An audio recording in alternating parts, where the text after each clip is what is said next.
is Mark David Latunsky. Okay. That is not my legal name. Oh, it isn't? No. That is a stolen identity. The man being questioned is 53-year-old Mark Latunsky.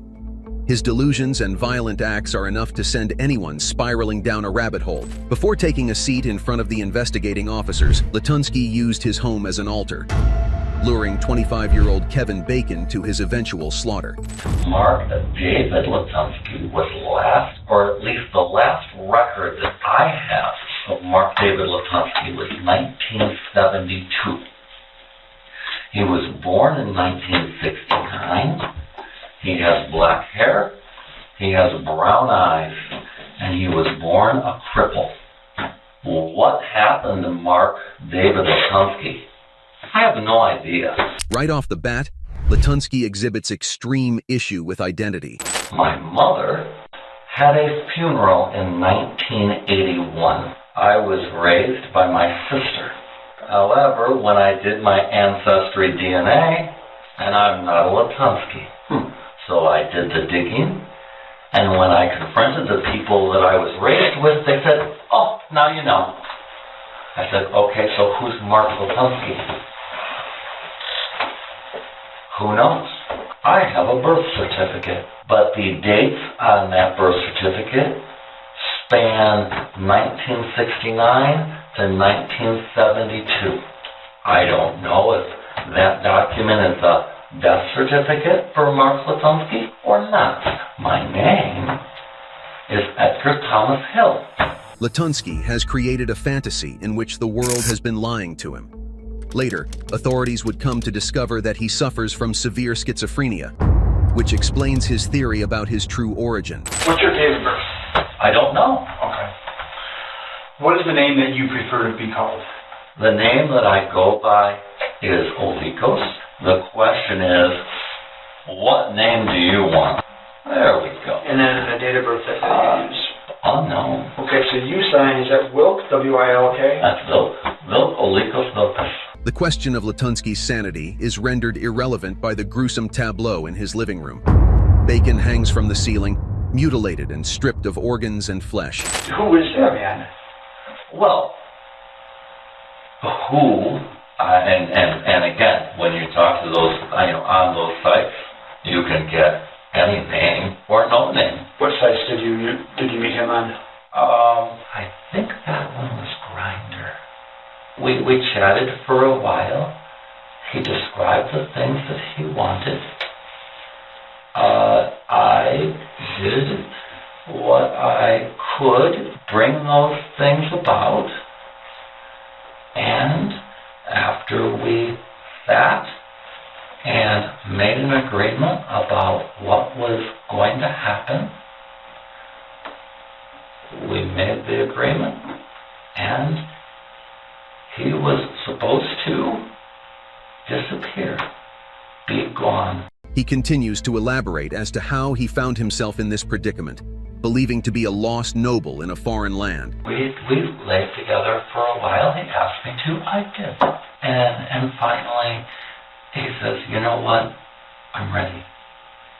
And at that point, that was it. Now, the going away part and the portions for his family, because of who I am and who I've been, in one way or another, the people who control the trust find out the best way to either A, get me out of the way, B, keep me safe.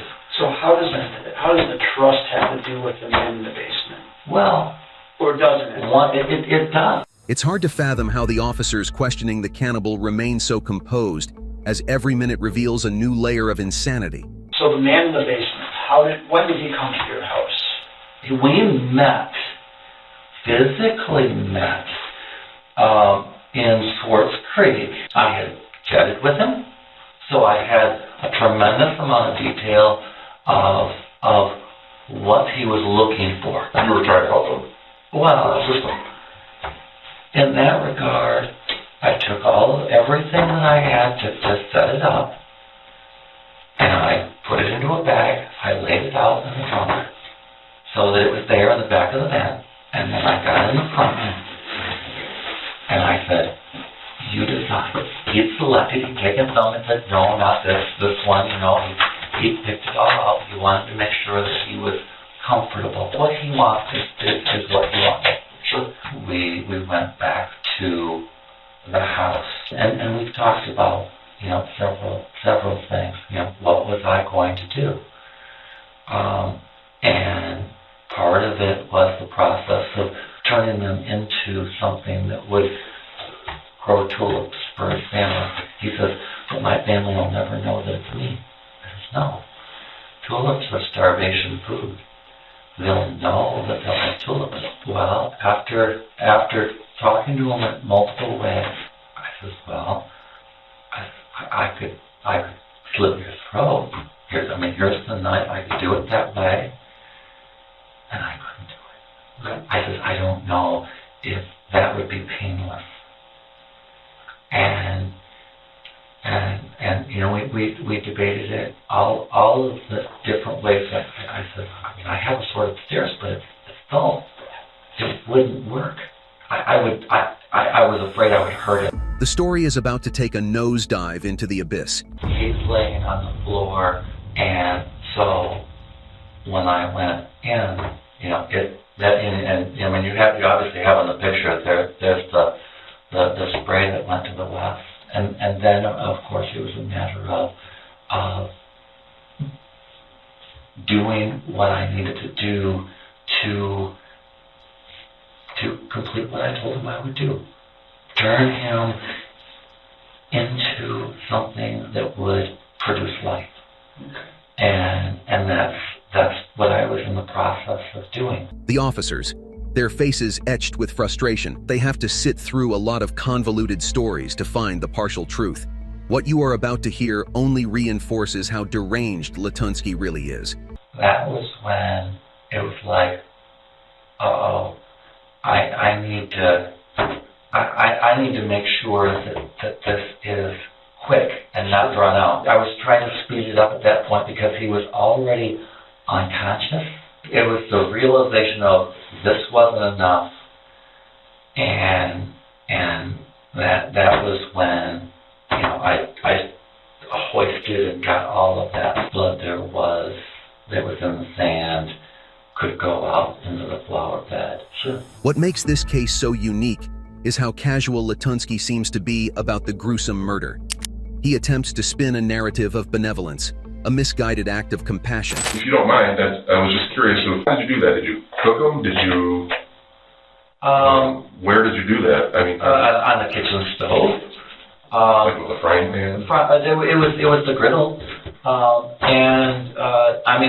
I eat Rocky Mountain oysters anyway. Sure. And so it's really very simple. You slice them thin, you saute them with some Worcestershire sauce, and once they're done, you just eat them. The following descriptions help give us a better look into the mind of a schizophrenic cannibal. The other portions were going to be a jerky and the like, and in fact, yesterday, maybe it was, depends on what day it is now, I just ordered a dehydrator just so that I could continue to process the way and do what he wanted me to do. I didn't order it until after we talked, and he said that that's what he wanted. After it was done, I looked at myself, and I was covered in and at that point, I went upstairs and I crawled into bed, and I just left it. When I got up the next morning and I looked at it and I went, you know what? I'm not. And I left it right on. It's easy to wonder why this investigation even continues, but law enforcement needs to do everything they can to find crucial evidence. I don't feel that I did anything wrong. Did you tell anybody else about this, other than us? I did, because part of my culture is that if you have an honorable death, then you have to tell somebody before you pass 3 houses. As the interview continues, we get to see how this dangerous cocktail of beliefs manifested into the gut-wrenching death of an innocent young man. I went upstairs and I looked out and I saw that it was the new moon.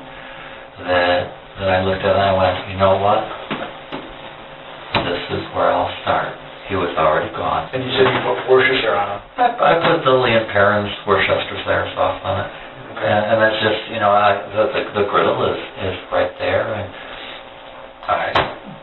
because that's how I normally eat them. I tried some of the recipes with Rocky Mountain oysters, and they just produced so much volume that I found that just thin slicing them with Lee and Perrins was best. And I went, well, if it works for the standard Rocky Mountain oysters, it should work for these. Has this ever happened before? No. You've never assisted anybody with these type of wishes, or No, I haven't. or eaten anybody else's or any other part of the body? No. What you just got done saying, though, was that that's how you normally eat them.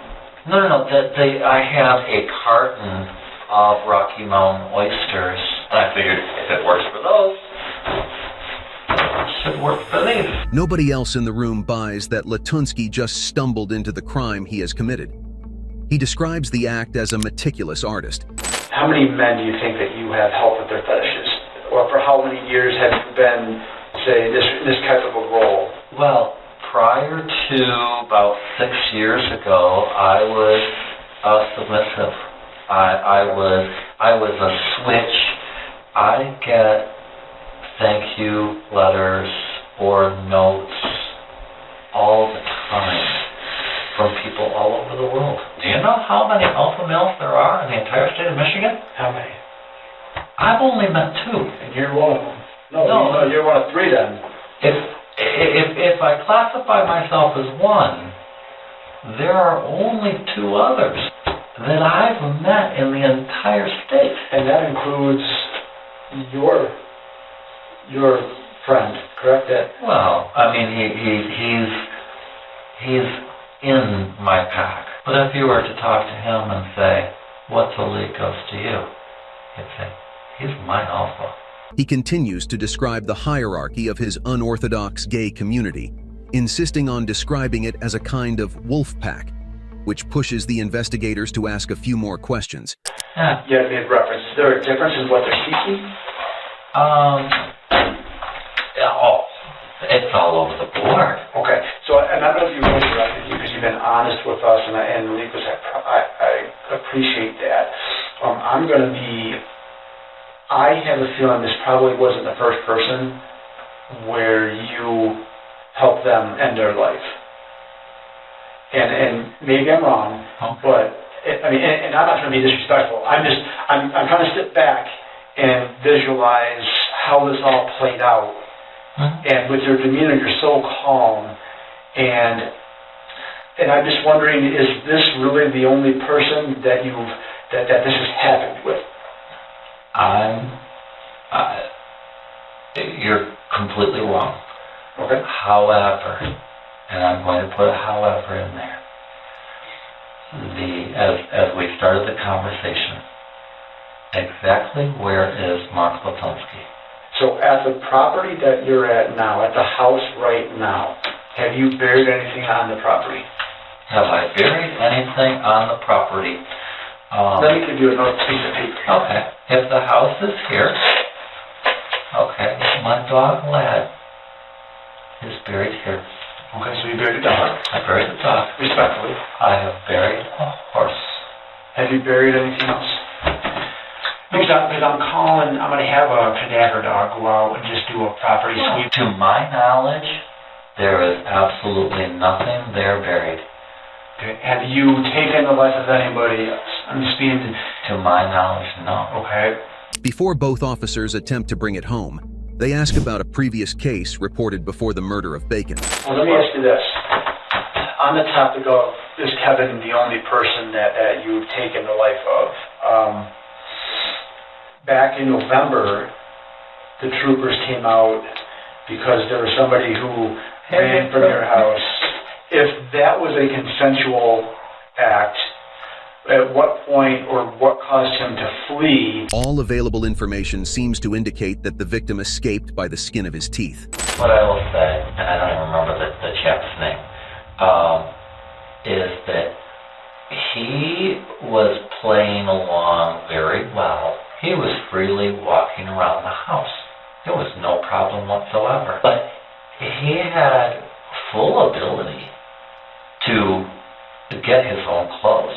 He went to one of the most expensive pieces of leather articles that I own and put that on. Wasn't it like $300? Closer to $500, but yeah. I think that's what you told me. Several $100. Yeah. So then why would he freak out when... No, it was. I went into bed and then all of a sudden I hear the door open. I look out the door and he's just walking across the yard. He knew which neighbor he could go to who doesn't care for me at all. He walked past that house. He books it 2.5, 3 houses down and decides to start climbing fences. I'm like, going, you're stupid. What's going on here? This obvious murderer has the unique skill of forming his past in such a way that makes him out to be a victim of circumstance. More signs of his schizophrenia continue to emerge with his latest theory. When you've got items of fetish nature that are kind of expensive, for something to just disappear like that, no. So with these fetishes, do any of these people want it recorded? Do they want it recorded? Or do you record them? So I have videos of that they're fantastic. Men love them. What about Kevin? No, I didn't record it. Everybody that I run into in one way or another, maybe not through the government, maybe in ways that are being run through this trust, everything's being recorded. When I came to that realization that nothing is private, absolutely nothing, phone communication and everything else is all wrapped up into this because they get all of that, all of those bills, and they get all of the access. So when I talked to the New York bankers and looked at it and said, how do I exist in this world? Now that I know that it's there, how do I exist in it? And they say, well, you know what? You just have to exist in it as best you can. It doesn't really matter because, like it or don't like it, it's still out there. Finally, both officers managed to bring Latunsky back to the more valuable elements of this tragic tale. What you're saying is he asked you to do that for him. It's part of it as far as saying, how do you make sure that it's all there? It's like, well, I put all of this together, and he's looking at it and says, well, with the planning, and it's like, well, none of this was planned. This, you know, it's like, you started laying this out, and this is what I put together for you to do this. And that's when the conversation turned in that direction, and it was like, well... Was that knife already down in the basement, or did you go up and get it? No, I actually went up and got it. There were lots of pieces of the discussion of what was there. But, you know, like I said, at the point, it's like, well, there's different ways. He asked me to go up and get the sword. I mean, I do have a sword. It's just not sharp. You know, even with that, I looked at myself and said, it's not sharp. That's wrong. Okay. I can't do that. I can't do that. You said there's nobody else that you've done this to as far as where their life has ended down there. Nope. Is that the truth? And you've been truthful so far. It's the truth. That's not the truth. It is. Whoever you want to claim is your God. It is the truth. There are a couple of key things to note that are pretty damning for the violent man's inevitable day in court. 1. All of Latunsky's methods indicate that he planned every move carefully, meaning that he was not just mentally ill. And 2. The fact that he is unsure about Bacon's identity shows that he is what many experts would call a process killer. If no one had shown up at the house, and maybe you already told us in that story, remember, what were you going to do with his body? His internals were going to go out back, and I was going to put the peach pits in them. The rest of them, I have the chestnut that are in the refrigerator, and I had been meaning to plant them before, but really never had anything that, to grow them with. I was going to drop the chestnuts into a portion of them. There's the pile of mulch out back. I was just going to cover them with mulch. You're going to cover his bones with mulch? No, not the bones. I was just going to take the internal gut portions and get rid of it. The muscle portion was going to go into the dehydrator that I purchased after, yesterday, or it's going to be delivered on Monday. Because that was, that came out of the discussion. So I didn't have anything, planned for it at that point. I was just going to, crush up the bones into bone meal, and then see if, Seasoning? What? Seasoning, is that what you said? No, grind them up into bone meal, and take the bone meal and pair them with tulip bulbs, and figure out some way to, just have them appear somewhere. Mm-hmm. It's like in memory or just however it worked. According to available reports, Latunsky was found guilty of murdering Bacon in October of 2022. He has been sentenced to life in prison without the possibility of parole. In this next case, we'll get the chance to see how the lives of the victims are often not the only ones that end up lost. Seeing a dog and what? Saving a dog and hijacking their car. Uh-huh. And then it's a blur. Right.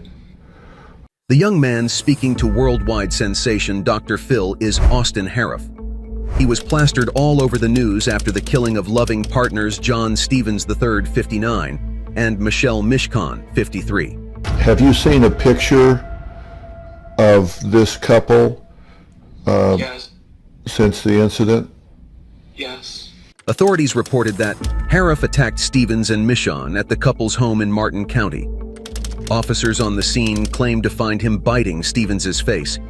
His defense would argue that he had a psychotic episode, leaving him not wholly responsible for his behavior. When you saw that picture and realized that these were the people that this has happened to, how did you feel? I felt terrible, and I really don't have words to explain how I feel. It's like a nightmare. Is it hard for you to imagine that you did this to these two people? Yeah. It's the hardest thing I've ever gone through, or I never imagined that this would ever happen. And I'm deeply sorry to the family that was affected. If their family members are watching this right now, what do you say to them?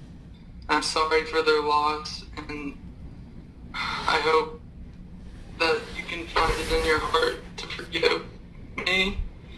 And I'm so sorry, and I never wanted this to happen.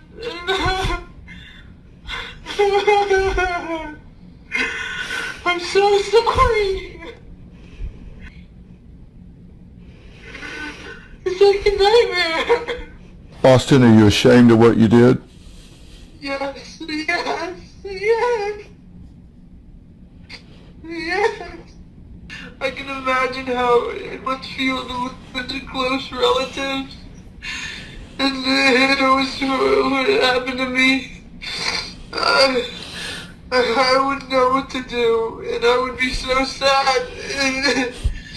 Do you think you're mentally ill? I guess so. If you were given this small clip to determine guilt, it would be virtually impossible. However, the kind of sobbing Haruf displays is akin to a child in the back of a minivan. Even to the layman, it kind of looks like the tears are almost performative. You felt like you had some superpowers and that you could read people, right? Yeah. Okay. You recognize that there has been a period of time, Yeah. weeks, even months, that you have been losing touch with reality. Yeah. And this wasn't something that just happened one night. This was something that's gone on with you for a period of time. Yeah, I guess so. Although many regard Dr. Phil as a medical expert, it's important to understand that TV personalities often act on limited information summarized by a production team. The courts decide that you were in need of treatment. That would be something that you would lean into. You need help and treatment, correct? Yes. You wouldn't resist that, whether it was neurology in terms of your brain, psychological treatment. I wouldn't resist that. And you know that your dad and I are working very hard to get the proper diagnosis here, because putting you in a cage and sitting you over in a corner is not going to heal what ails you. We need to find this out. And that doesn't mean that we're trying to excuse or trivialize the horrific things that happened to the people that got caught up in this. Thank you. All right. Thank you, Dr. Phil. Thank you, Wade. We'll talk to you soon. All right. All right, bye. In the following impact statements, the situation only gets worse, as Haruf is found not guilty for his crimes. Please bear with me because I have a lot to say. Okay. For those of you that don't know me, my name is Cindy Mishkan. You can't even look at me?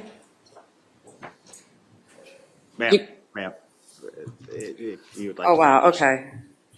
I am Michelle Mishkan's sister. I started writing my victim's impact statement a long time ago, at a time when I was naive enough to think that there would actually be justice, at a minimum, a trial, and at a time when I thought you might actually care to hear how you destroyed my life and the lives of my family members.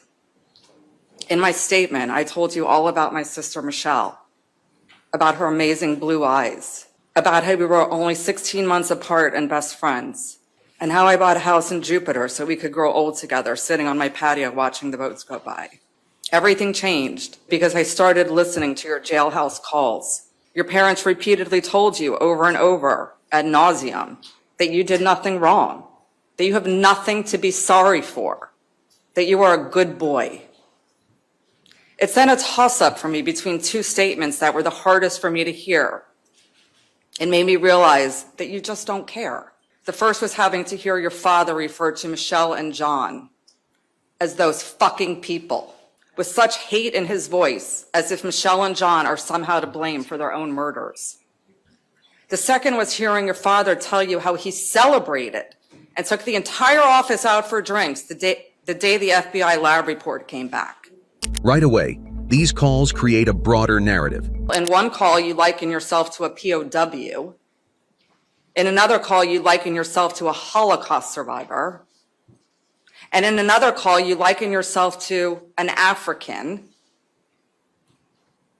which I believe you were referring to a slave. The following texts between the face eater and his social network make one question if the law was ever involved during the investigation. Like, how insulting can you be to the real victims? And I couldn't live with myself if I didn't let the world know exactly who you really are, in your own words. Because not only did I spend hundreds of hours listening to your jailhouse calls, but I also spent countless nights going through your text messages. August 29th, you got kicked out of a frat party. A friend said, you got way too fucked up, and they thought you were going to puke, so they kicked you out. To which you responded, I don't remember. I got too drunk. September 25th, I was heavy once into drugs. Quote, I'm a douche. Kill me with a knife. To that I say, I wish I could. Quote, I just drank a fifth of vodka. Dare me to drive. Sick, I did meth in some trailer park. I woke up this morning in his room without pants on with puke and a hole in my shirt. Your friend said you were going crazy last night. To which you said, I remember nothing. Sounds familiar. Then there's a photo of you passed out next to a toilet with your pants down and vomit in the toilet. You said, apparently this happened. I wish I remember. Shit. The heartbroken sibling continues to read from a long list of texts that illustrate the possibility that the justice system was blind in all directions. Remember those Vyvanse? You asked your friend to bring you a pill? October 26th, I took Vyvanse. November 12th, trashed, on shroom, gonna snort Addy, up all night on cocaine, Vyvanse, I'm gonna be up all night. December 8th, need alcohol. December 9th, I'm drunk. December 11th, I need smoke. Don't remember how I got to girls' dorm. Help, help, blacked out last night. Don't remember anything from last night. They tell the story of a man who cared little for those who could have easily been affected by his behavior.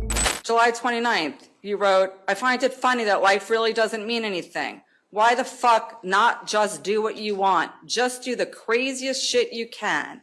I just want to be great before I die. The woman is now about to put the nail in the coffin. Also on June 29th, which by the way is about 2 weeks before the murders, you did a Google search, quickest way to get famous. From that search, you linked to the 17 ways to become rich and famous without having any talent. High on that list? Kill someone. August 1st, 2 weeks before the murders.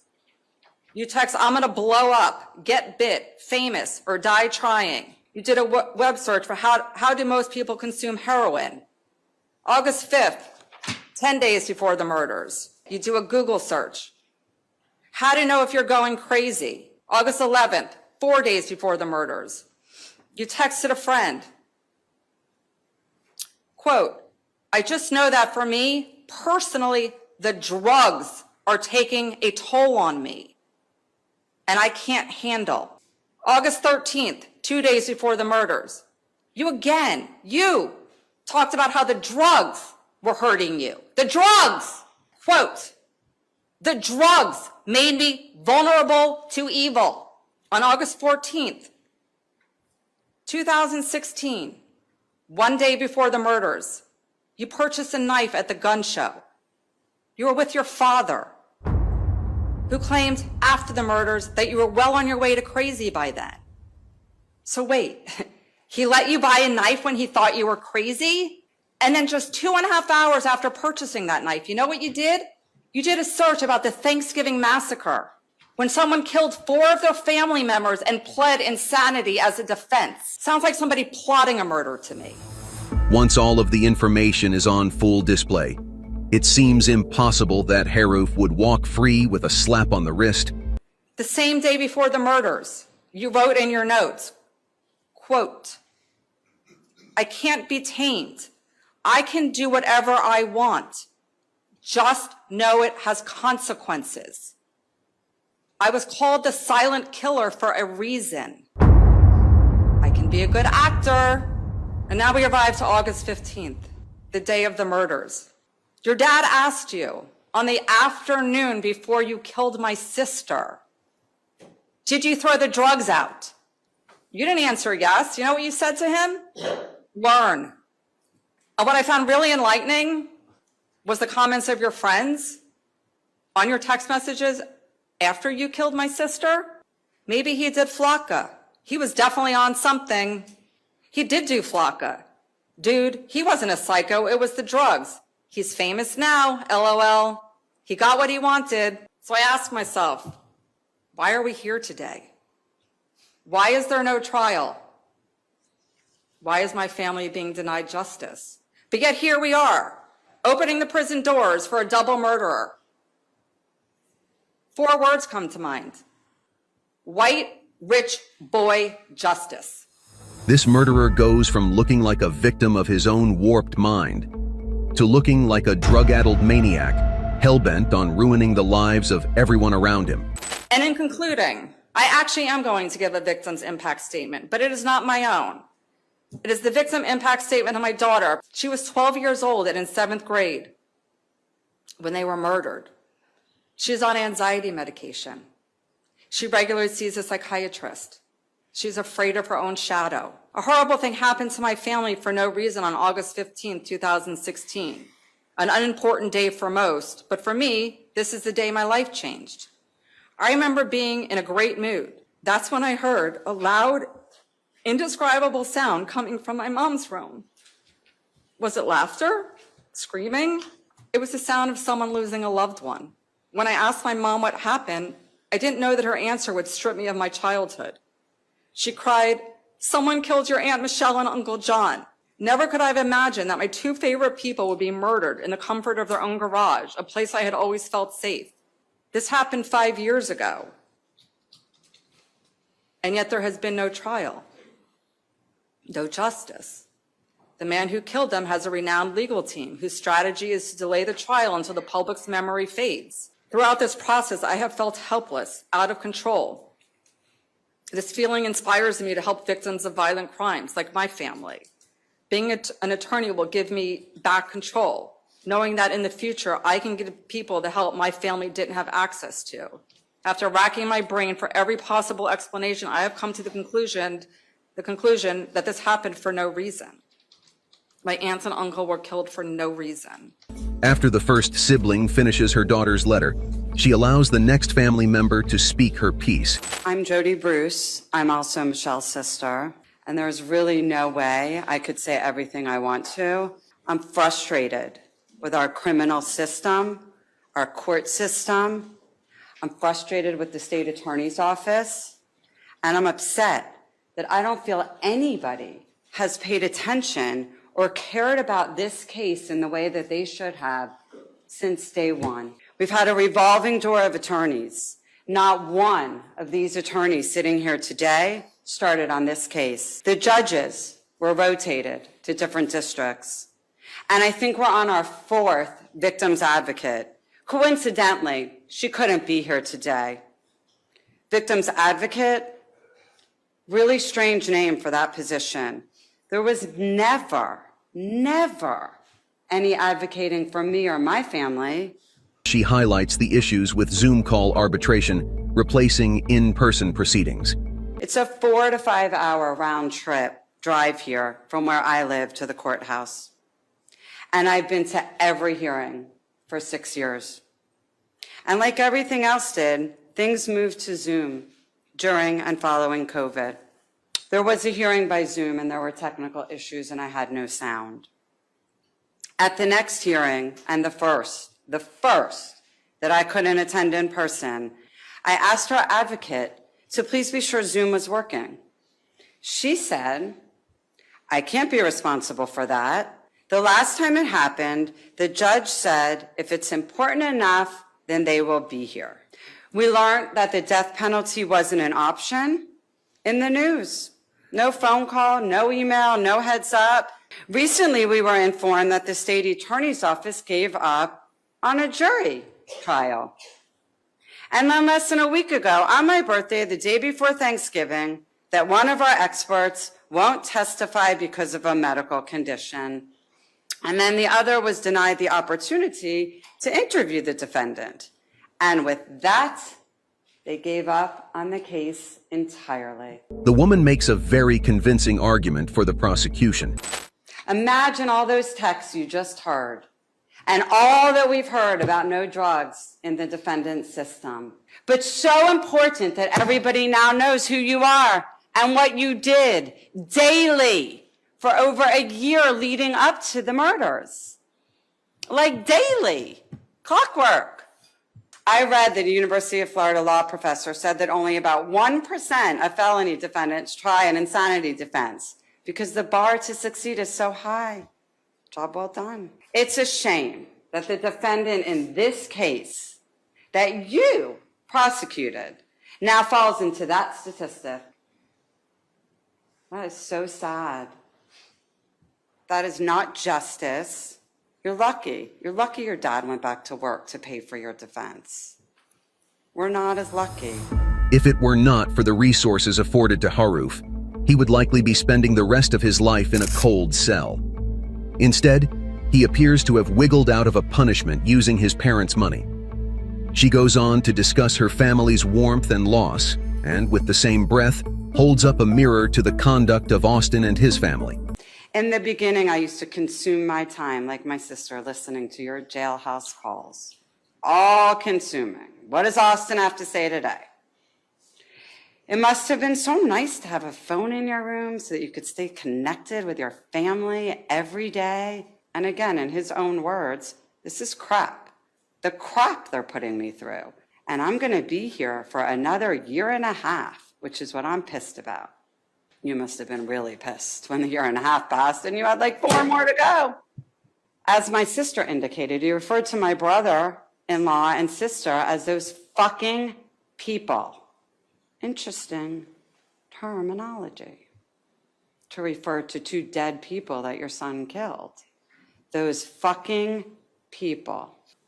You told Austin that we will get through this bullshit. You've called black people the N-word. You bought your son a knife, the knife. The day before the murders, you bought him one of the murder weapons. That would haunt most people. That would haunt most people for life, but not you. A few more family members follow, echoing the sentiments of their understandably infuriated family members. If we want to know who is really the insane one in the Howard family, it is you. You are crazy. You are gross, and you are disgusting. Shake your head all you want there in the back, sister. You locked your doors because you were scared to death of your brother. You should have done something sooner.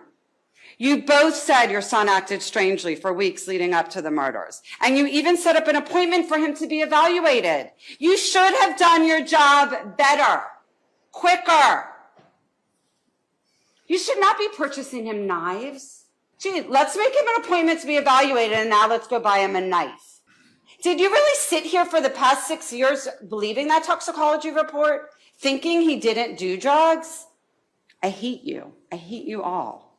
I hate what you did. I really think you deserve to die, Austin. Your family deserves to suffer the way my family suffers. And sadly, I don't think anyone in here is going to ever suffer how Michelle and John did. John and Michelle's own daughter comes to the podium to describe the nature of Haruf's cannibalistic attack. Despite the beautiful memories I have of them, the reality of what happened to them the night they were murdered has overshadowed those precious moments. Now, when I think of my dad and Michelle, I envision them lifeless and mutilated. When I think of Michelle, I try to imagine how she felt when she found you staring back at her. How her breath left her body out of fear. I wonder if she tried to run or if she was too paralyzed by fear to move. I cannot even begin to imagine how terrified she must have been when you attacked her, beat her, stabbed her, broke her nose, knocked out her teeth, slammed her head so hard into the concrete that you partially scalped her. I wonder how slow her death was, if she begged you to stop when you're on top of her, stabbing her to death. Now, when I think of my father, I think about the last words that he spoke. The words that ring in my head over and over again. Help me. Get him off me. Please help. I think about how weak his voice must have been in that moment, the desperation he felt, how torturous, painful, and horrific it must have been to lay there slowly dying with you on top of him, stabbing and tearing into him with your teeth like the disgusting animal that you are. I'm angry that they won't be remembered for the life they lived before you, only the headlines that you have turned them into. You are the reason I check all my doors at night, the reason I think someone is going to murder my children, the reason I think someone is waiting inside of my house to stab me to death when I get home every day. You're the reason that I now believe life is disposable and can be taken away in an instant.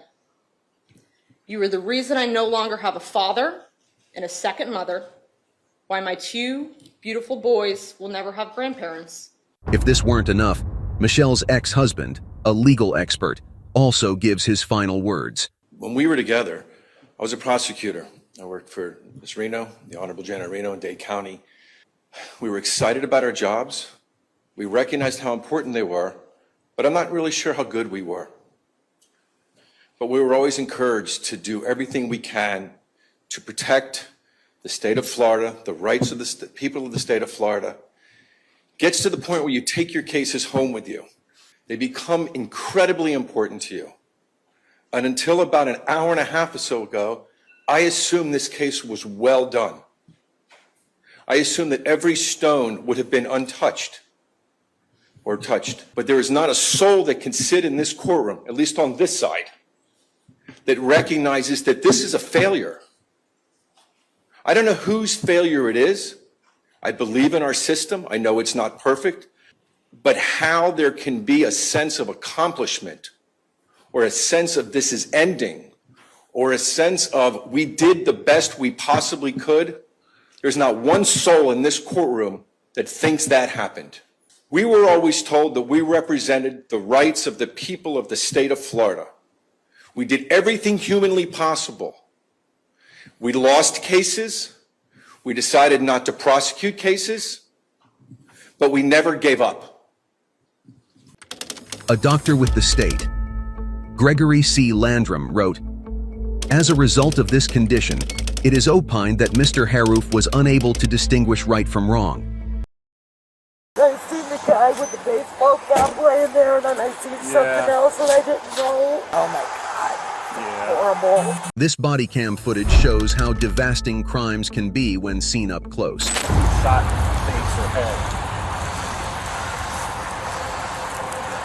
Or broke a slit. Some sort of injury in this area. I don't see injury on him though. Hey Bill, I've got a woman here. She drove by the 750 this morning and saw the bodies there, but she didn't call the police. She thought they were like mannequins. You didn't do anything wrong. Oh, I know. It's just upsetting. So he'll come down here and talk to you a couple minutes. It's gross. It's just gross. Sorry you had to see that. I just, you know, and then when I came back up to go to Aldi's just now, I'm like, that must have been real, and maybe a timeline would help at all. I don't know, but because I'm not one to not getting, you know, turn my head because too many people do that nowadays. Well, you're not. You know, what's the chances that that's what that would be? You know. Right. Oh my God. Yeah. Horrible. From shock to horror, witnesses tell their account of the chaos as Akron police officers found 3 bodies that were bound, gagged, and shot in the head. There's so much traffic back through here, and my wife has heard gunshots back through here. Any cars that drove by me and maybe stopped? Can I be honest with you? Please do. There is so much. There is so much up and down back here. We have contacted the council people. Gruesome murders tend to leave a shockwave, traumatizing anyone close enough to be even a small part of it. Because honestly, there's 3 houses on this street. And we want this to be a dead-end street, all 3 homeowners. The council people says we can't do it. Yeah, it is secluded. It's right off the expressway. And yeah, you always hear, there's always somebody shooting a gun off on it. I always hear people shooting, yeah. An arrest was made soon after for a man named Elias Gudino, 58. He was later charged with 1 count of aggravated murder and another count of attempting to do the same. According to reports, more charges are pending.